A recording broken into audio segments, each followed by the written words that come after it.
Welcome, everyone. Welcome to our cancer education series. I'm Dick Deming, Medical Director of Mercy One Cancer Center and the founder of Above and Beyond Cancer.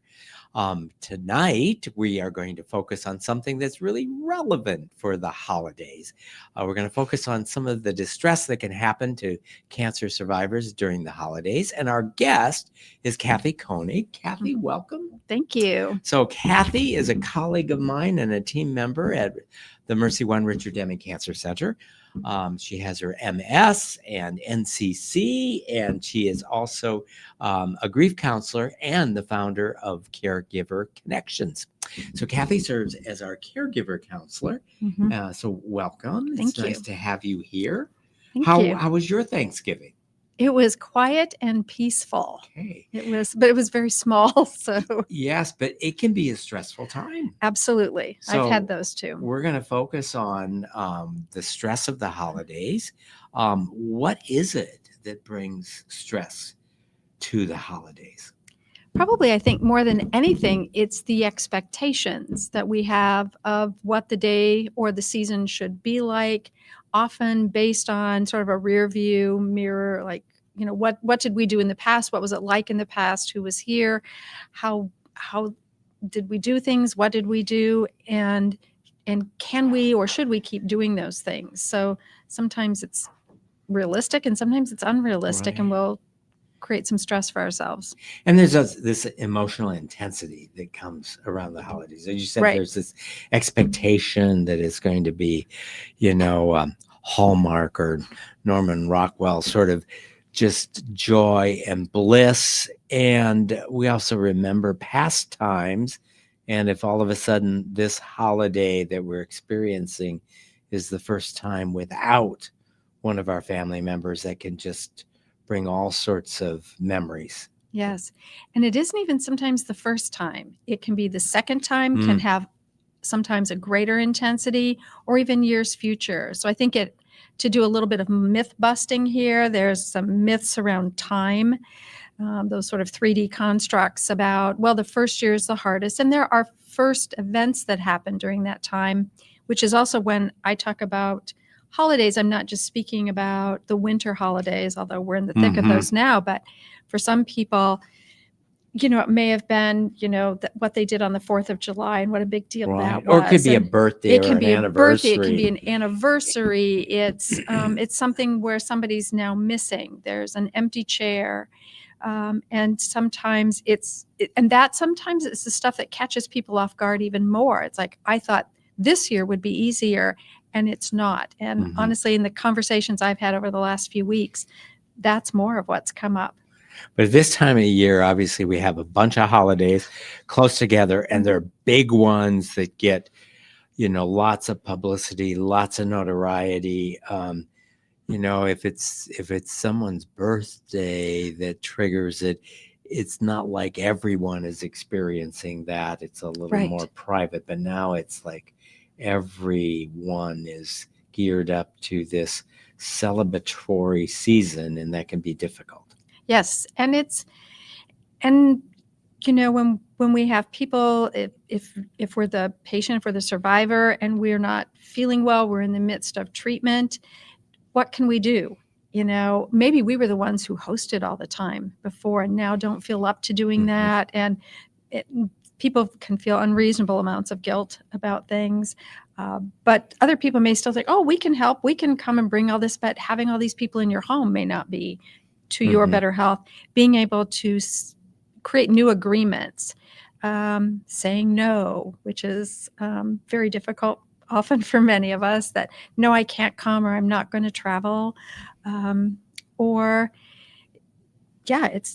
It's those. And it's because partly it's also the unknown. Sometimes you don't know how you're going to feel until that day, and giving grace to people who are going through treatment, people who are caregivers, care partners, people who are grieving different things, giving the space that maybe this is the time, this is the year where it will be different, and acknowledging it's for this day, it's for this time, and maybe not forever. Trying to figure out what's the right thing to do, because I can think of it. So, okay, if I have lost someone and I just want to sit at home and have a pity party. I should be entitled to do that. And their friends might say, well, that's what they want to do. But yet there are some people that if you could get them to come to an event that you're surrounded by loving, caring people, you might end up having a positive experience with the right amount of people. So I'm not quite sure when you're helping to counsel someone whether you automatically go with their instinct of I just want to be alone and have my feelings by myself rather than be around someone. Obviously, you listen, you talk. As a counselor, how do you approach that? So let's say today you were meeting with someone who has lost a loved one within the last year and is experiencing distress as he or she gets ready to, immerse him or herself into the holidays. And how much what's your experience? How many people want to put on a good face and make everybody else feel happy and just kind of get through it? And how many want to find solitude and just leave the decorations in the basement and not pretend like the holidays aren't going to exist this year? I want to say it's something in the middle. I think not everyone knows what they want to do, and there's sometimes a concern that they'll make a wrong choice, and so what I try to help people lay out is a menu. Like, what's a menu of options that maybe if it's something where travel is involved, and so it can maybe be a clear no, I'm not going to travel this year, or sometimes that's easier to do, or say I want to do something on a different day or at a different time. Sometimes the menu includes what do you not want to talk about if you're going to go to an event, and doing a little pre-planning, finding your allies, finding your buddy who can sort of, if they see somebody coming towards you that they know is going to, say something that's probably going to be a little activating, they can redirect them, or that person who can say, yes, Kathy's coming today, but she really doesn't want to talk about her treatment. She wants a day off from talking about her treatment, or she wants a day off from not talking about her loss. It's always there. It's outside the door. So we'll leave it there. And she'd just rather not talk about it. So if we don't, and just getting people's agreement, because sometimes for some people that will also make them more comfortable too. Like, okay, I'm not going to say the wrong thing, or we're not going to get into something that's going to be activating. And sometimes we just never know what it's going to be or when it's going to happen. So I also help people make a plan. Maybe it's an escape plan at times. Like, how long do you think you can perhaps tolerate being somewhere? Maybe you'll find, as you say, once you're there, it felt really comfortable. It was fun. You didn't expect that. But also maybe you drive yourself so that if it becomes too much, you can let your host know, I'm just going to quietly leave now and take your leave. And right. I've seen sometimes, it's very difficult to be at a family gathering where you don't have a loss of someone. Now, it might be, someone who, died at 95, and remembering grandpa who died at 95 every year, it's a lot more joyful to bring up memories of someone who's had a long life as opposed to someone who died at age 40 last year. But often in the act of, a lot of families don't say a blessing before the meal, but on Thanksgiving, it tends to be saying a few words. And I just have witnessed just acknowledging a blessing for all of those who aren't with us this year, and then allowing maybe someone who's had a loss can either go with that or just let that be enough. Yeah. And I think it's just being respectful of that individual. If they're not offering something, leave it be. Just leave it be, because it helps to engender more trust in the group as well. If you're not going to be pushed about some things, particularly if you're not going to be pushed sort of publicly. You might end up having a side conversation with somebody, but it's allowing people to do it at their own pace, and because they're renegotiating very often what their brain is doing, that the brain has its own event with a death or with a loss. And there's science behind this, and so it's sometimes recalibrating and reorganizing itself, and so sometimes not sure what wants to happen. I think you can, it's it's honoring people, it's mentioning them if that seems appropriate. It's maybe bringing lighting a candle in somebody's honor. Some cultures will have an empty chair or an empty place setting that honors them, but very often that can be a culturally expected thing, or perhaps a food that is traditional, or maybe it's a food that this person loved, or it's people make recipes of my dad's and we laugh and talk about it. Must be particularly difficult for a spouse who's lost someone, and you've got kids where you're the whole presents and gifts and the expectation for the kids of Christmas, and it wouldn't seem like it would be an option to just say, well, we're going to cancel Christmas this year. I think that's where I had a personal experience of that as a child, but also I witnessed this with several people, that this is when their circles of people, their crew of people kind of mobilize and take over and say, give me a list of gifts and what do they need and what do they want, and they buy and wrap and deliver and make sure that it happens, so that it relieves some of that pressure. Yeah. Having a good social community can be the difference between, joy and sorrow, especially those who know what to say, what to do, what to help, and being around that. It's must be isolating for people who don't have that support. Yeah, absolutely. Absolutely. So what's been your experience of individuals who have these trigger events? So whether it is, the trigger event of a birthday or anniversary or a holiday, what is the way in which you help them find tools to make those triggering events that we know are going to come up, make them less difficult to deal with, less stressful?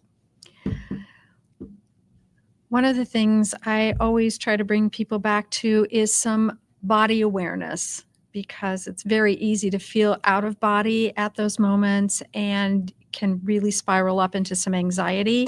And when maybe you feel it coming on physically, it's like, what can you do to ground yourself? And really feeling your feet on the floor, almost as if you have like little tendril roots going into the ground, or really feeling your bottom in the chair, bringing yourself back into the physical body for that moment, which also includes adding more breath to it, just very quietly. Nobody has to understand that or appreciate that you're doing anything different with your breath, with more of a focus on the exhale, which is more calming. So, yeah. So I've heard the inhaling through the nose is more calming than inhaling through the mouth, and but that obviously the focus on the breath can be just very calming, almost like biofeedback. Your heart rate and blood pressure can go down, and so when you feel this triggering event coming on, you're feeling a sense of distress, that sort of calming breathing can actually not only calm your heart rate, but give you a sense of peace. Yes. I mean, it helps to reset your nervous system, and you can do it pretty quickly and pretty privately. And sometimes that's with a, very soft belly breath. Sometimes even just gently putting your hand on your belly, and as you're breathing, feeling it rise. Nobody's going to notice that you're doing anything particularly, but that you are calming yourself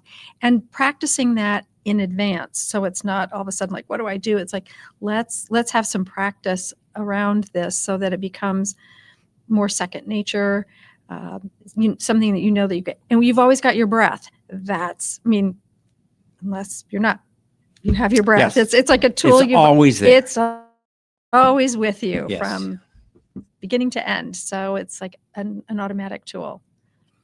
How about preparing for the event? Do you think it's obviously it's different for everyone, but do you think the strategy of definitely being in charge of having a plan as opposed to being a guest and kind of going with the flow?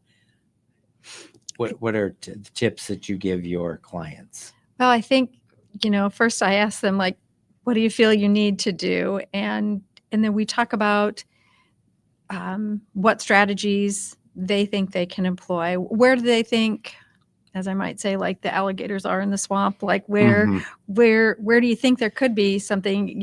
Is it going to be a person saying something? Is it going to be music?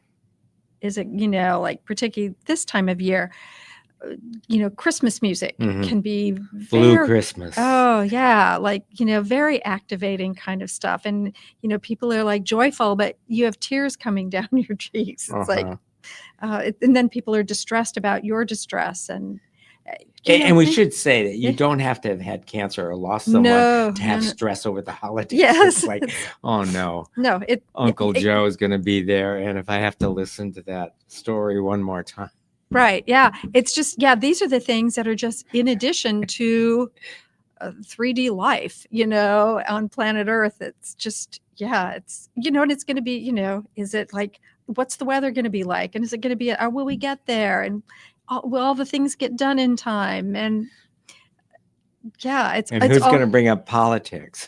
And it's the rules. It's kind of the agreements of what do we leave at the door, because we can pick it up when we leave. And so it's, as people would, always say, religion, politics, sex, like leave those outside. And now we want to add perhaps illness or treatment or other people's recommendations or other people's stories of somebody with a similar diagnosis or, death, dying, whatever. It's maybe not the moment. There are lots of other moments. There's another 364 days. So if this is not the one, we could put it aside, and having those agreements that and if it starts to escalate, that's where I think having a buddy, somebody who can, escort you out, or take you aside and, help you to manage. So back to pragmatics, so the cognitive behavior therapy. So recognizing when that feeling's coming, using some breathing techniques to calm yourself down. You mentioned the buddy, that if things get just, you've got a signal to your buddy who's, this is going to be a difficult time. Can you be there with me? And if I scratch my ear or something, or somebody's coming towards me, you're my blocker. Yeah. I think deciding what it is you feel like you want to do or not want to do. Also, once again, maybe at the last minute you say, I think I do want to go to church, or if that's your thing, or I don't want to go, and not having it be something up for judgment or not feeling guilty. Guilty. Oh my gosh. No, it's not illegal. So as you're preparing, are there any other tools? I mean, when you think of what can, one of the things that I have experienced can provide relief or distress is trying to find, especially if we're talking about loss. And it might be different if you're talking about your own cancer journey that you're in the midst of, but if you've lost someone, is finding meaning in that person's life that can endure beyond the death. So are there particular either journaling techniques, kind of like a gratitude journal, but more of a meaning and purpose that can be helpful as you put into perspective loss? Yeah, I think that, journaling, writing can be helpful to write your story, write your story of loss, journal feelings that are coming up every day. Sometimes writing letters to your loved one who is not there.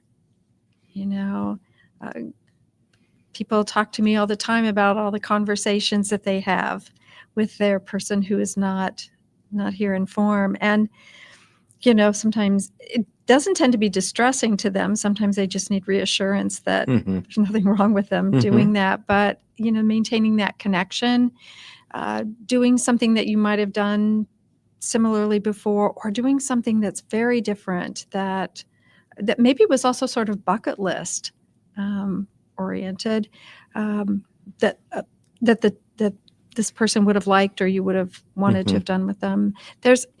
It's so variable. I love Right. that people very often come. I always think that people we all have sort of our own like answers inside, and I can offer, options. Sometimes they're not going to be the right one, but they'll let me know. But, very often people have already begun to plan, sometimes months and weeks in advance. But even as you mentioned, remembrance and tears, Mhm. that's not always a distressing thing. I No. mean, to remember someone you loved and to have a tear as you're remembering this is a manifestation of immense love that still Yeah. is still there in a way. Yeah. So having that opportunity, I don't know if part of counseling is recognizing that just because a tear wells up, it's not a negative thing, and it may actually be very therapeutic, and you may actually feel good to have remembered that deep love that is so deep that it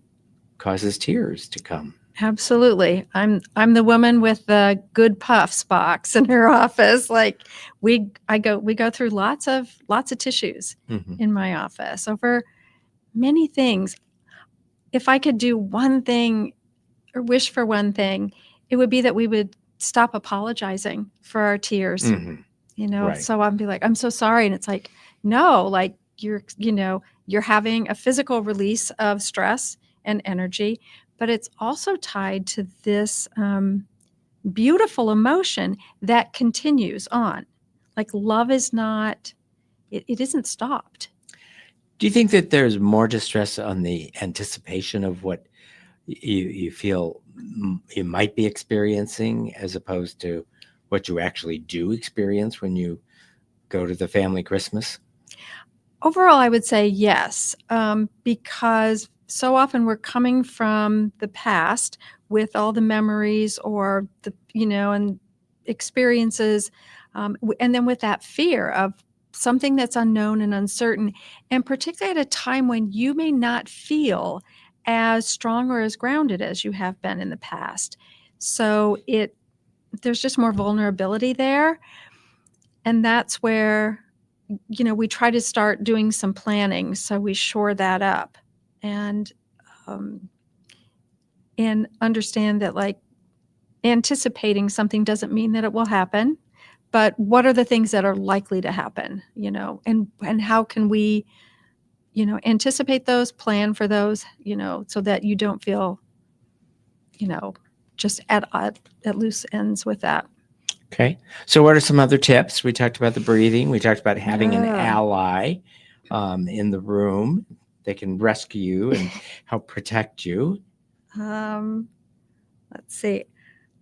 I think if you have faith practices, or they don't even have to be faith oriented, but practices that help you to kind of come to your own center. And it could be prayer based, but it could be meditation, it could be a physical practice that you do. It can be exercising.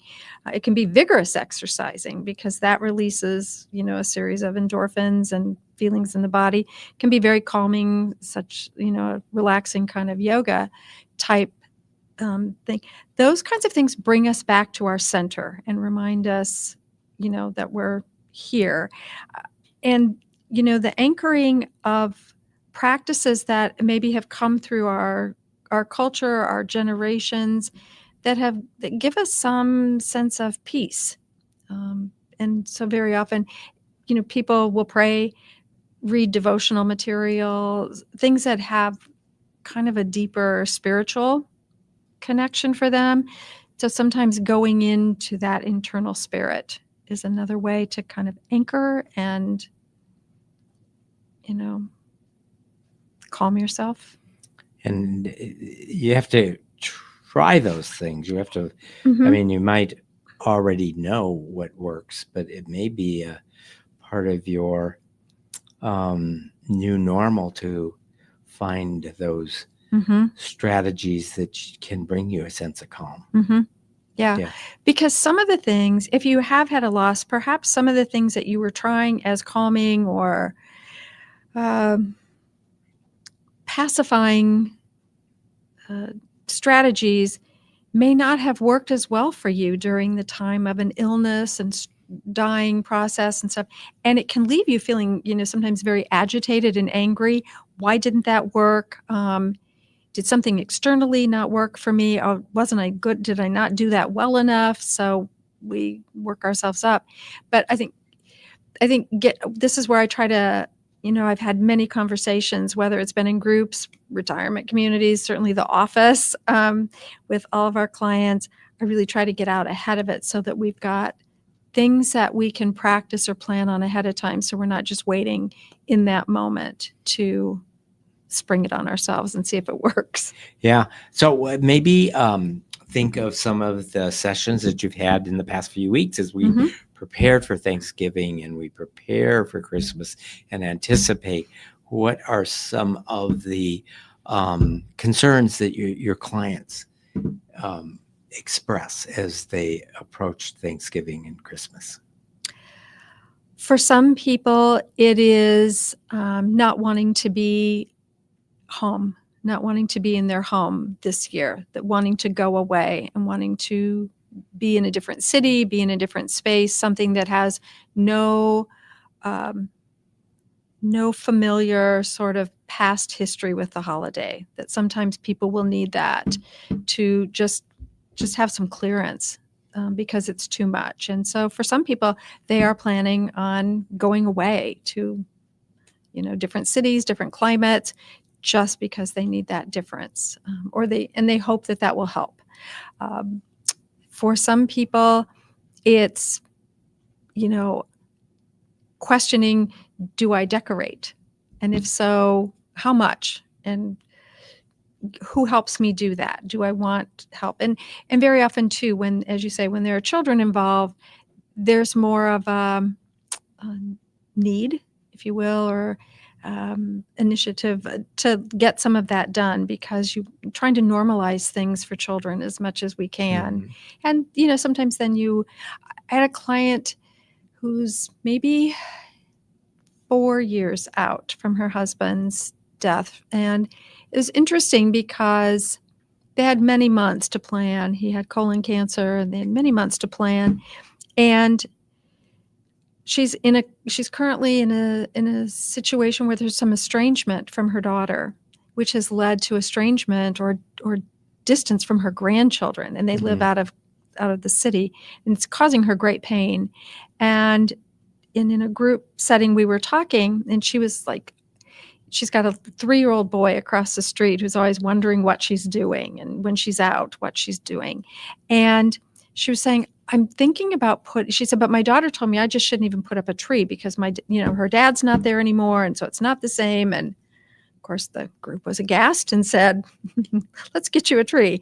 And she was kind of talking about, like, I'm thinking about putting some lights out this year on the front. And I'm like, oh, okay. Sounds good. Do you think you can do that? And then somebody offered to her, why don't you have the 3-year-old across the street help you? And you could see her lift. You could see her light up. She said, I hadn't thought about that. But she's so missing her grandchildren. And it's not an exact exchange, but it is that sense of being able to do something and do with somebody who isn't going to expect anything of her, but yet she can have some, some lightness and some decor, but she's doing it with this little guy. And which I thought was, and yeah, sometimes that happens in group settings, is that people will, without saying you should do this, they will offer something to someone or say, can I come and help you with that? Or I have a client I work with, and last year she couldn't get her Christmas tree out of her garage. She was in lots of pain, and it was in her garage and nobody was around, and I was trying to find volunteer groups to go get her Christmas tree, and couldn't make it happen. But she loved her tree. And so when I saw her a couple of weeks ago, I said, "What are we doing about the tree this year? Like, I need to understand this." And we talked, she said, "Oh, I'm going to, the Civic Center with my friend. And maybe when she comes to pick me up, we can get the tree out of the garage." And I said, "How long do you think it'll take?" She said, 5 minutes. I'm like, do it. Yeah. So it's, there's lots of different ways, I think, to help people decide what they want or what they can tolerate. Well, one of the struggles that people have is asking for help. Yeah. And it's I totally understand that, but by not asking for help, you're depriving people. I'm sure there's a dozen people that would love to help her get her tree in.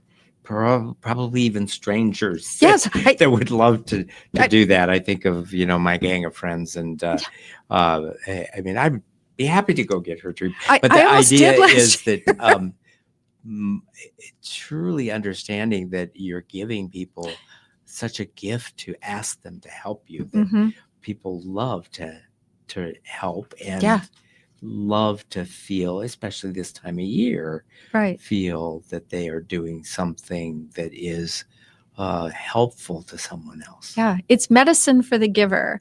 And very often, if we are the giver, it is hard to be the receiver. And if you've had to do a lot of receiving because of loss, it's like sometimes that's, but at the same time, yes, I mean, you make an excellent point. Sometimes it makes new connections between people that weren't perhaps there before, because it can be a stranger.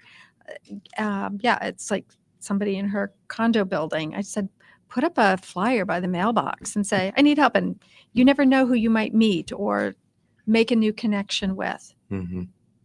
What about cooking and all of the treats that come with the holidays? And again, you mentioned sometimes it's certain foods that you only prepare at the holiday time. Well, food is such an emotional thing for us. It's people will sometimes prepare some things well in advance, and it's got all this content and context, because this is what my Aunt Mary made, and it's this wonderful nut bread, and we only had it at holidays, and we've tried, only one person in the family now knows how to make it, and they better keep it up, but it sometimes takes us back into our lineage, our ancestry. It gives us also that sense of a greater sense of just myself. It's like I am part of a line, and it's part of my culture. This is what we eat on this day, or it's the stuff that we look forward to once a year. It's like, oh, good. And to what extent does that remind us of our mortality, and that we are, a part of generations, back, whether it's lefts or whatever that's coming from the old country, and it's necessarily we remember grandparents, great-grandparents, great-great-grandparents. If you've done your ancestry, and puts us in this frame of we are mortal, and hopefully we're also passing on traditions. Right. And I think too, that becomes I think particularly when you have, younger children or younger people in your family, it's like, I'm going to teach you how to make this. And it's like, it's allowing, instead of, if you can be not in a deep mourning at that time, and you might be, and this is not going to be the year to make whatever the stuff is, but that teaching your younger people, this is what we had and why we had it. And if you can find somebody who's interested, it also helps them carry that forward and continues that. So sometimes it's like people just have to have a certain thing for a holiday, and people get very worked up about it's the wrong recipe, and is somebody going to bring this so that now the holiday is complete because we have this particular item and everyone feels good. yeah, we're very emotional about food at this time of year. But yeah, I think also there's the letting go of, and I've heard this conversation come up several times now since Thanksgiving of like, why must we always have turkey? I'm not having another turkey. And it's like, here's what I'm doing for Christmas. And I think sometimes too, it's like, let's keep it simple. Um, Mhm. but we live in, I think also understanding the time of why did people do stuff in a different era. you know for many people, their parents and grandparents were coming out of pandemics, world wars, um, depression and stuff. So to have certain things was also this very healing um, expression of we've survived. We've survived something. And Do you think it's more important to have some sessions, some support groups over the holidays, whether it's, nowadays with the virtual, um, it's easier to get, even with the bad weather and the holidays, you can put together virtual support groups. mhm.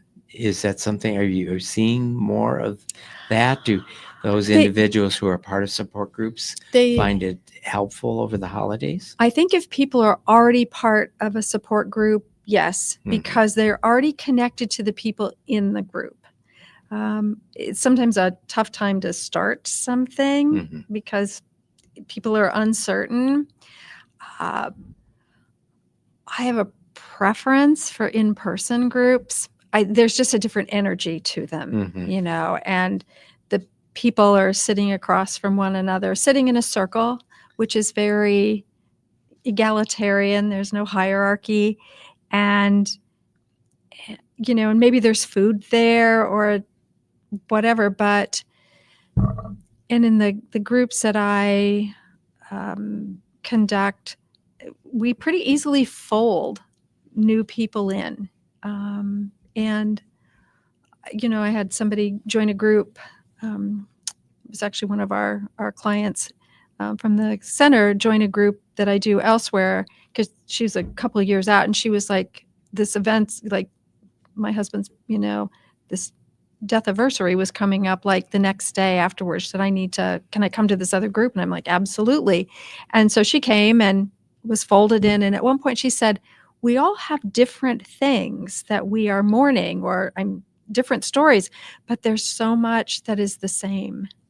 And Mhm. it's that sense of like, I'm not alone. I'm not alone in this. These people understand. I can say something and, the sky doesn't fall. Do you think some people do truly find solace and comfort in solitude? Yes. Are there some people where that Mhm. really is the right thing to do, is Mhm. to be alone, either journaling, reflecting, reading, listening to music, and that is a healing alternative even at the holidays? Yes. I think we have to trust that people are going to know what's best for them. And I think we can offer options to them and say, we're going to gather and we would love to have you come. There's no commitment. You can show up, don't show up. You can come, you can leave, so that they know that's like they sort of like had the urge, like, well, maybe I will go. Maybe, they do mean it. Or it's a group that's going to sit around and play games. And so it'll be lighter or something. It won't just be like, oh, we're Mhm. sitting around a table and I have to talk to people. If there's an activity that might, or like people maybe are going to go to a movie together, and then it's like you're with people but you don't have to talk to them for a couple hours, Mm. and that connection. So I think having options, but then if the day just says let's just be quiet, then the rest of us need to not be distressed that they're, because sometimes it's our distress Mhm. that like Right. that we're worried. And And grief does take time. It's oh, an it's important. it's timeless. It is Mhm. timeless. Yeah, the myth is that there are time frames for things, and it is probably one of the biggest myths we have. It is really a timeless. It's one of those things that um, we build space into our lives for it to, include it. It's like sometimes I will use the metaphor of like, it's like adding another room to your house, you know, and maybe you have several rooms, you've had several losses. And sometimes they're just doors that always stay shut. And every now and then one pops open and something pops out and you deal with it. But we are human beings, and every human will have an experience or many experiences of grief, and not just bereavement grief, but it can be the grief of having an illness, having a diagnosis, having a bodily change. It can be the loss of a job. It can be a move, Yes. friends. In that whole anticipatory grief, like I'm going through this cancer journey. I'm already grieving that I'm not going to be at my daughter's wedding 10 years from now, that, you're just feeling that you're longing for things you're never going to see. Mm-hmm. Let's open it up for questions. So if you are anticipating the holidays and are kind of anxious about the holidays, either because of your own cancer or perhaps of a loss, we'd love to hear from you, or just any questions you have for Kathy. We'll start. Kevin. A couple of years ago, I saw a T-shirt, "Embrace the Grinch." Well, there we go. We'll get the microphone on. If you wouldn't mind starting over again, Kevin. So I saw this T-shirt, "Embrace the Grinch." Embrace the Grinch. The Grinch. Does the Grinch have any place in this discussion? Yeah. What does the Grinch represent, you think, psychologically? It's very interesting, the people who are attracted to Grinch stuff. Yeah, one of my good friends, like, when she we kind of know him. We know he's not actually going to harm us, right? No, but it's almost like the Grinch is an entity who has maybe been hurt at some point in time, maybe been isolated, not accepted, I don't know, and doesn't know the power of love, and thinks it's, like many people will think, it's a very, like many things, a limited commodity. And when it is just like, it is the most expansive commodity we can ever have. It just keeps growing. And we see that. It's like, oh, and then his heart just kept growing and growing and growing. And it took something small and simple like Cindy Lou Who to, get in there and touch. So I think sometimes when we see people who are sort of embracing that, I wonder if that's a little bit of armor about something else in life. And, it's like, if I have this persona that's, going to be kind of Grinch-like, then you can't know where my soft spot is, or you can't know where I hurt, or I can't be hurt again. Okay. Yeah. That's cynical exposure, because we know if you read enough of the Grinch, that there's some tenderness deep inside. Yeah. Gary. I think I'll kind of fill in for my wife tonight. We need to mention that writing a letter to somebody that's not there. Yeah. My wife, when her father had cancer, passed away from it, wrote a letter to cancer. And in doing so, expressed her feelings as to what you were actually doing. And I look at that as not only cancer, but you can write it to any particular disease that, the person might have. What's your thoughts about that? Letter writing in therapy is kind of it's a often used strategy or tool. Very often, if it's to a human being living, we would often say, don't mail it, particularly if it's negative or there's a threat, like not to be mailed. But it's an opportunity to put down in whatever language, whatever words, whatever comes, sometimes just doing something that's very free-flowing, not worrying about grammar, punctuation, just whatever has been in you that needs to be released.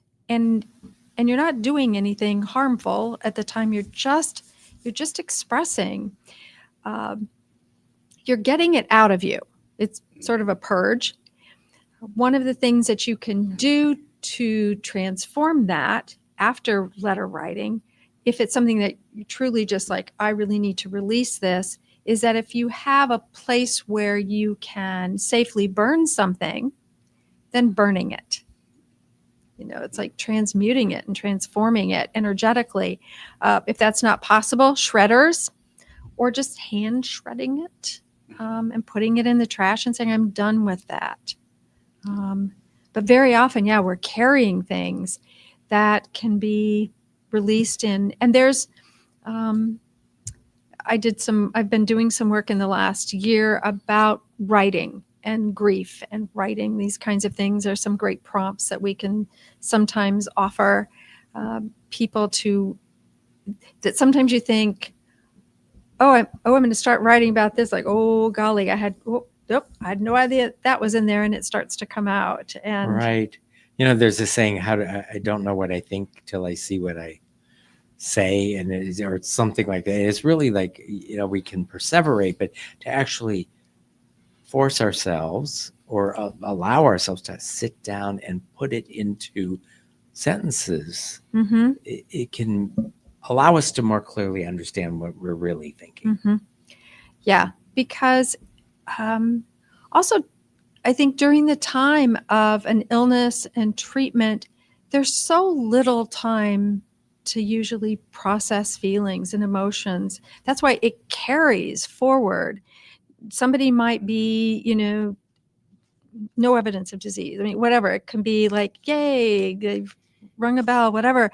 But it's like months, years later, they're still processing what that was about, or the things that they witnessed, the conversations that were had.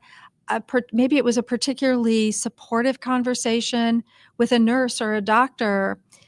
Dr. Deming said just the right thing that made the difference in the perspective for somebody.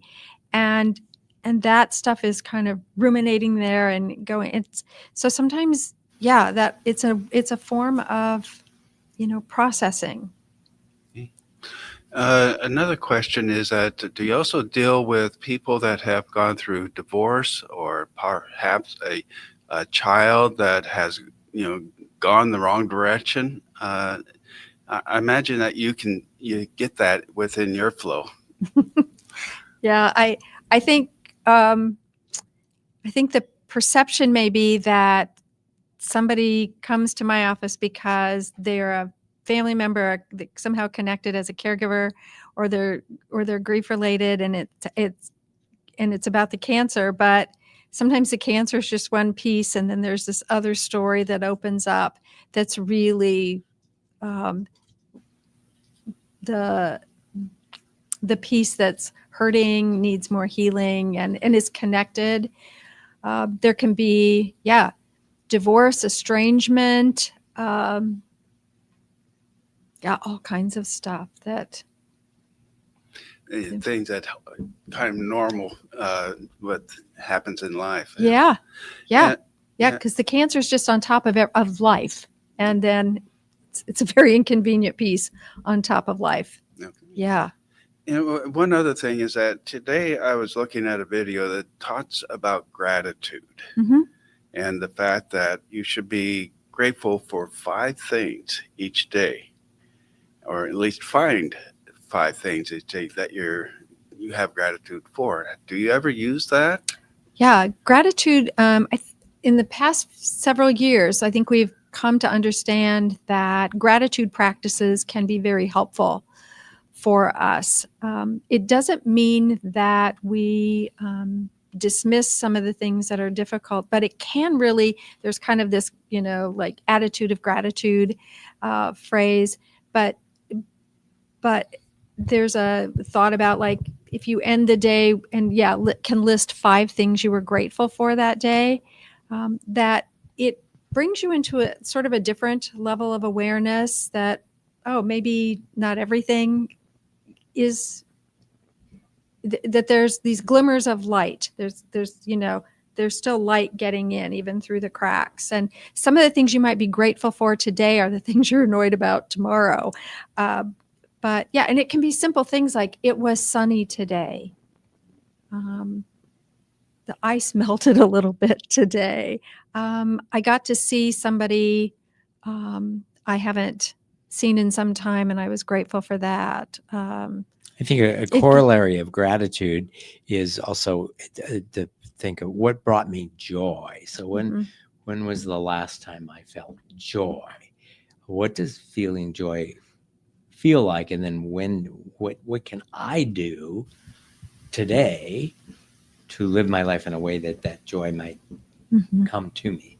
So it might be doing something for someone else, and or it might be having spent time in nature, or it might be having written a letter to someone. Those things can bring joy, and people think a lot. Oftentimes, especially when you're younger, you think of joy as a pleasure, but the older you get, you realize that joy is not just pleasure. In fact, sometimes some of the most joyous things are challenging and difficult, whether it is taking on a challenging project that has difficulty with it, but coming to the conclusion of completing it, whether it's climbing a mountain or building a deck. Those creative and difficult endeavors can be actually quite, at the end of the day, very joyful. Yeah. And joy is not excitement. There's a difference between the two. And I think that we, sometimes we felt like, that it's happy excitement and pleasure. Yeah. Joy is much deeper. I had a conversation with someone today who asked, in my work, did I find it heavy or burdensome? Like, no, the work, I never leave the office without feeling joy.